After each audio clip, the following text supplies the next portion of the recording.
जहां मेट्रो वेट्रो है, सारी चीजें हैं, टॉप क्लास की शहर हैं, ठीक है, वहां पर आपको इनकी पोस्टिंग मिलेगी। ईडी वाले भैया हर जगह पर मौजूद मिलेंगे, पैन हेड मतलब यहाँ पर इंडिया में स्पेशली ज्यादातर ये हेडक्वार्टर में होते हैं और अलग अलग जोनल ऑफिस में होते हैं, ठीक है। सीएसएस वाले जो होते हैं वो मेरे भाई यहाँ पर दिल्ली में ही इनकी पोस्टिंग होती है लाइफ टाइम, और सबसे अच्छी बात मिनिस्ट्री भी लाइफ टाइम यहाँ पर एक ही होती है।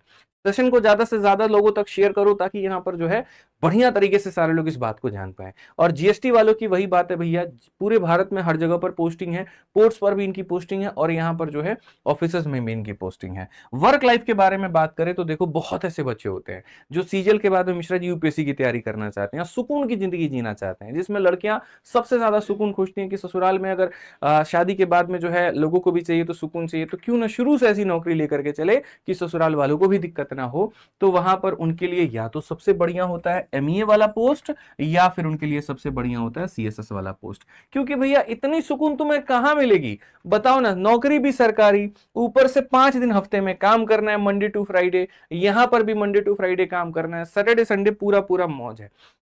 और ड्यूटी भी ऐसी 9 to 5 वाली की 5 बजे के बाद शाम में तुम कहीं भी जाओ, कहीं भी मतलब रहो, डिपार्टमेंट तुमको परेशान नहीं करेगा। लेकिन इनकम टैक्स वालों को दिक्कत है, जीएसटी वालों को दिक्कत है, रात में फोन आ गया यहाँ पर, हाँ भाई वो वाला फाइल काम हुआ है कि नहीं हुआ है, वो प्रॉब्लम तुम्हें क्रिएट कर देगा। लेकिन इसमें कोनो तुमको प्रॉब्लम नहीं है। प्रेशर तो यहां पर भी आता है जब स्पेशली फाइलिंग होती है, लेकिन वो महीने के 2-4 दिन का ही बात होता है, बाकी बाकी टाइम पर नॉर्मल कहानी है। प्रमोशन भाई साहब तगड़ा है, एएसओ से सीधा अंडर सेक्रेटरी पोस्ट तक चले जाते हो 12 से 15 सालों में। यहां पर इनकम टैक्स इंस्पेक्टर से मैंने कहा इनकम टैक्स ऑफिसर बनते हो, पहले इंस्पेक्टर होते हो, फिर ऑफिसर बनते हो, फिर यहां पर मतलब प्रमोशन होते होते होते होते एक समय आता है कि आप यूपीएससी के द्वारा जो लोग डायरेक्टली आईआरएस ऑफिसर बनते हैं और आपका प्रमोशन होकर के डायरेक्ट आप आईआरएस ऑफिसर तक जा सकते हो। सोचो कितनी बड़ी बात है। ईडी वालों में भी वैसा ही है मेरे भाई, पहले यहां पर एईओ, फिर उसके बाद में यहां पर एडिशनल डायरेक्टरेट, मतलब आप वहां तक भी जा सकते हो 12 से 15 साल में। वैसे ही सीएसएस में है मेरे भाई, अंडर सेक्रेटरी तक के पद पर आप जा सकते हैं। और जीएसटी वालों की भी है, इंस्पेक्टर से लेकर सुपरिटेंडेंट तक, सुपरिटेंडेंट के पोस्ट तक आप जा सकते हैं, प्रमोशन कर करा करके। कई जगह पर इंटरनल डिपार्टमेंटल एग्जाम होते हैं, अगर उसको पहले दे दिए तो प्रमोशन बाकी लोगों की तुलना में और जल्दी हो जाएगा। बाद में भी पढ़ने की इच्छा रखते हो तो पढ़ो मेरे भाई, पेपर दो यहाँ डिपार्टमेंटल एग्जाम और यहाँ पर नौकरी लेकर के जाओ। पावर की बात करें कि भैया पावर किसमें ज्यादा है, पावर और पैसा, यही तो दो लोगों को चाहिए, और क्या चाहिए। पैसा सब में दिखा दिए लगभग बराबर ही है, ठीक है। बाकी किसी के मन में ये इच्छा ऊपर की कमाई क्या है तो वो हम यहाँ पर नहीं बता पाएंगे भाई, समझदार आप हैं, आप खुद जानते हैं। ऊपर की कमाई मतलब ये मान करके चलो कि उसको कभी सोचना भी नहीं चाहिए।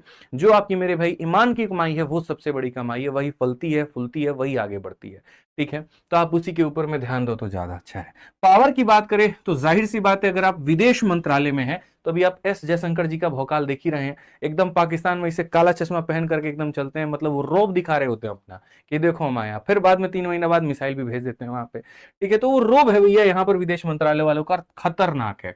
इनकम टैक्स इंस्पेक्टर वालों की बात करें, अब थोड़ा बेचारों का भौकाल जो है वो कम हो गया है, क्योंकि पेपर वो हो गया, मतलब यहाँ पहले क्या होता था, आप जिसके ऊपर में रेड मार रहे हो या जिसके ऊपर का पूरा जांच इंक्वायरी कर रहे हो उसका पूरा डिटेल है। अब यहां पर क्या है, डिटेल आपके पास में नहीं है, ठीक है। फेसलेस काम यहां हो गया तो बड़ी दिक्कत थोड़ी सी भाई लोगों को हो जाती है, पर ठीक है, फिर भी इनकम टैक्स में है तो अपने आप में काफी है, बोलो तो यहाँ भौकाल अपना बना रहता है। ईडी तो भैया बीजेपी गवर्नमेंट आने के बाद में अलग ही पावर में चल रही है, कोई विपक्षी मंत्री हो यहाँ पर हमारे बीजेपी वाले भाई साहब लोग छोड़ते नहीं है, तुरंत यहाँ पर ज्यादा बतिया रहा, ईडी भेजे के काम कर, भेजो ईडी भेजो वहां पे, तो वही लाइन बराबर हो जाता है, समझ रहे बात को लेकर के। तो ईडी वाले तो अलग ही है, मतलब पावर में, आप चलते चलते बोलो भैया ईडी में है, फिर उसके बाद देखो काम नहीं बने तो बताना। गृह मंत्रालय और ईडी भैया फुल फॉर्म में है पूरा का पूरा, ठीक है। सीएसएस वाले ठीक है भैया, आप किसी को बोल दो सचिवालय में काम करते बहुत ज्यादा फर्क नहीं पड़ेगा, ईडी में है तो भैया बहुत फर्क पड़ेगा, ये वाली कहानी है। तो सुकून चाहिए तो तुमको पावर क्या जरूरत है, यहाँ पे सुकून लो फिर बात खत्म। और जिसको सुकून नहीं चाहिए वो पावर लेगा ना जी। आप सोच रहे दोनों हाथों में लड्डू मिले, पॉसिबल ही नहीं है, ठीक है। जीएसटी वालों का क्या कहानी है, तो दोनों तरह का काम होता है। वर्क प्रोफाइल मतलब यहाँ पर डेस्क जॉब भी है और रेड वाला भी है। ज्यादा अगर मतलब टिड़िंग मिड़िंग बतियाओगे वहां पे तो फिर वही रेडी कंडक्ट होगा तुम्हारे यहाँ, क्योंकि जीएसटी की चोरी आजकल भारत में बहुत हो रही है, ठीक है। और इसको लेकर के यहाँ पर जो है